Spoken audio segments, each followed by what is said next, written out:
کہاں ہے یہ مسافر ہوٹل؟ اوور عمران نے پوچھا۔ دارالحکومت سے شمال مغرب کی طرف جانے والے راستے سے تقریباً 200 کلومیٹر کے فاصلے پر بستی تراٹ آتی ہے۔ بستی تو سڑک سے کافی دور ہے، لیکن وہاں سڑک کے قریب ہی ایک مسافر ہوٹل ہے، اسے تراٹ کا اڈا بھی کہا جاتا ہے۔ وہ لڑکا جس کے پاس کار ہے اس کا نام اسلم بتایا گیا ہے اور وہ ہوٹل کے مالک رستم کا بیٹا ہے، اوور ٹائیگر نے جواب دیتے ہوئے کہا۔ تم نے رستم سے پوچھ گچھ کی ہے؟ اوور عمران نے پوچھا۔ نو باس، میں چاہتا ہوں پہلے کار اور لڑکے پر قبضہ کر لوں، ورنہ ہو سکتا ہے کہ وہ غائب ہو جاتے، اوور ٹائیگر نے جواب دیا۔ اوکے تم وہیں رکو، میں خود آ رہا ہوں، اوور اینڈ آل، عمران نے کہا اور ٹرانسمیٹر آف کر کے اٹھ کھڑا ہوا۔ میں خود اس لڑکے سے پوچھ گچھ کروں گا، میری کار کی اس کے پاس موجودگی سے ظاہر ہوتا ہے کہ رینجرز ہیڈ کوارٹر سے بات لیک آؤٹ ہو چکی ہے اور وہ درشن سنگھ کار چھوڑ کر کسی اور ذریعے سے نکل گیا ہے، ورنہ جو آدمی شوق سے یہاں سے کار لے جائے وہ اسے راستے میں نہیں چھوڑ سکتا، عمران نے کہا اور بیک سیرو نے اس بات میں سر ہلا دیا اور عمران مڑ کر تیز تیز قدم اٹھاتا آپریشن روم سے باہر چلا گیا۔ تھوڑی دیر بعد وہ دوسری کار میں بیٹھا تراٹ کی طرف بڑا چلا جا رہا تھا۔ اس کی رفتار کافی تیز تھی، اسی لیے وہ 2 گھنٹے سے بھی کم وقت میں اس مسافر ہوٹل کے سامنے پہنچ گیا۔ وہاں چند ٹرک، 2 بسیں اور ایک ویگن کھڑی ہوئی تھی اور ہوٹل کا چھپر نما بڑا سا کمرہ لوگوں سے بھرا ہوا تھا۔ عمران جیسے ہی کار روک کر نیچے اترا، ایک طرف سے ٹائیگر اسے اپنی طرف آتا دکھائی دیا، لیکن وہاں ٹائیگر کی کار نظر نہ آ رہی تھی۔ کیا ہوا؟ عمران نے اس کے قریب آنے پر پوچھا۔ وہ ابھی تک تو واپس نہیں آیا، میں اس کے انتظار میں ہی ادھر ادھر جھاڑیوں میں چھپا بیٹھا تھا، ٹائیگر نے جواب دیا۔ تمہاری کار کہاں ہے؟ عمران نے پوچھا۔ اسے میں نے کچھ دور ایک کوٹ میں کھڑا کیا ہے، کیونکہ یہاں کار سمیت زیادہ دیر رکنا ان لوگوں کو مشکوک کر سکتا تھا، ٹائیگر نے جواب دیا۔ آؤ اس کے باپ سے بات کرتے ہیں، عمران نے کہا اور تیز تیز قدم اٹھاتا وہ ہوٹل کی طرف بڑھتا چلا گیا۔ ہوٹل میں واقعی خاصا رش تھا، لوگ کھانا کھانے اور چائے پینے میں مصروف تھے۔ ایک طرف چبوترے پر کھانے کے دیگچے رکھے ہوئے تھے جن کے پیچھے ایک دبلا پتلا ادھیڑ عمر آدمی کھڑا ہوا تھا، ساتھ ہی ایک اور چھوٹا سا چبوترا تھا جس پر چائے بنائی جا رہی تھی اور چائے ایک چھوٹا سا لڑکا بنا رہا تھا۔ تم اس ہوٹل کے مالک ہو؟ عمران نے چبوترے کے پیچھے کھڑے ہوئے ادھیڑ عمر آدمی کے قریب جا کر کہا۔ جی صاحب فرمائیے، کیا خدمت کروں؟ ہم خالص دیسی گھی میں کھانا تیار کرتے ہیں جناب، اسی لیے تو سب لوگ ہمارے پاس کھانا کھانے کے لیے رکھتے ہیں، برتن بھی ہم صاف رکھتے ہیں، آپ تشریف رکھیں، جو حکم دیں گے پورا کیا جائے گا، ادھیڑ عمر نے خالص کاروباری انداز میں جلدی جلدی بات کرتے ہوئے کہا۔ میرا تعلق محکمہ سیاحت سے ہے اور میں چیف آفیسر ہوں، تمہارے پاس لائسنس ہے؟ عمران کا لہجہ سرد ہو گیا۔ لائسنس؟ کس چیز کا لائسنس؟ اس ادھیڑ عمر آدمی کے چہرے پر پریشانی کے تاثرات نمودار ہو گئے۔ میرا ہوٹل چلانے کا لائسنس، بغیر لائسنس کے ہوٹل کا کاروبار کرنا جرم ہے، عمران کا لہجہ اور زیادہ سخت ہو گیا۔ مگر جناب یہ تو مسافر ہوٹل ہے جناب، یہاں راستوں پر تو جگہ جگہ ایسے ہوٹل موجود ہیں اور آج تک یہاں کسی نے اس بارے میں بات نہیں کی، اس آدمی نے انتہائی گھبرائے ہوئے لہجے میں کہا۔ میرے ساتھ آؤ، اگر تم مجھے مطمئن کرنے میں کامیاب ہو گئے تو میں خاموشی سے آگے چلا جاؤں گا، عمران نے کہا اور واپس باہر کی طرف مڑ گیا۔ اب یہ رشوت مانگے گا، اس ملک کا تو آوے کا آوے ہی بگڑا ہوا ہے۔ عمران کے کانوں میں ہال سے اٹھنے والی ایک آواز سنائی دی اور عمران زیر لب مسکرا دیا۔ چند لمحوں بعد رستم کو ساتھ لیے وہ ایک طرف پہنچ گیا۔ تمہارا نام کیا ہے؟ عمران نے پوچھا۔ جی میرا نام رستم ہے، میں غریب آدمی ہوں جناب، مزدوری کر کے بال بچوں کا پیٹ بھر رہا ہوں، رستم نے انتہائی مسمع سے لہجے میں کہا تو عمران مسکرا دیا۔ اسلم تمہارا بیٹا ہے نا؟ عمران نے مسکراتے ہوئے کہا تو رستم بے اختیار چونک پڑا۔ جج جی ہاں، مگر آپ اسے کیسے جانتے ہیں؟ رستم نے انتہائی حیرت بھرے لہجے میں کہا۔ تم تو اپنے آپ کو غریب کہہ رہی ہو، جبکہ ہمیں اطلاع ملی ہے کہ تمہارے بیٹے اسلم کے پاس نئے ماڈل کی سپورٹس کار ہے، تمہیں پتہ ہے؟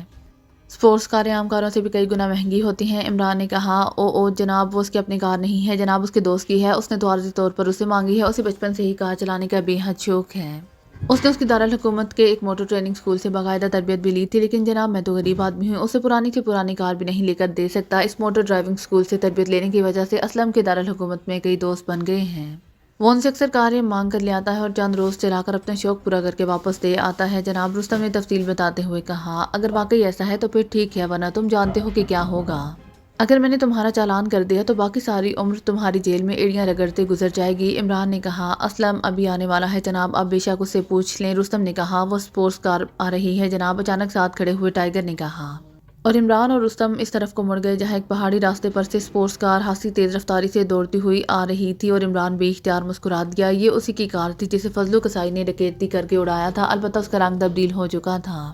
اسلم آ گیا ہے جناب، رستم نے کہا اور عمران نے اس بات میں سر ہلا دیا۔ تھوڑی دیر بعد کار ہوٹل کی سائڈ پر جا کر رک گئی اور اس میں سے ایک نوجوان لڑکا باہر نکلا۔ اسلم ادھر آؤ بیٹے، رستم نے آواز دے کر اس نوجوان سے کہا اور اسلم تیزی سے قدم بڑھاتا ان کی طرف آ گیا۔ اسلم بیٹے، یہ محکمہ سیاحت کے بڑے آفیسر ہیں، انہیں اطلاع ملی ہے کہ میرے بیٹے کے پاس نئی سپورٹس کار ہے، اس لیے یہ ہوٹل کا لائسنس پوچھنے آ گئے ہیں، میں نے انہیں بتایا ہے کہ میرے بیٹے کو کار چلانے کا شوق ہے، اس نے دارالحکومت کے ٹریننگ اسکول میں باقاعدہ تربیت حاصل کی ہے اور اس کے دوست دارالحکومت میں ہیں، یہ ان سے کاریں مانگ کر لاتا ہے اور چند دن بعد واپس کر دیتا ہے، یہ سپورٹس کار اس کے کسی دوست کی ہے، اب تم ان کی تسلی کرا دو۔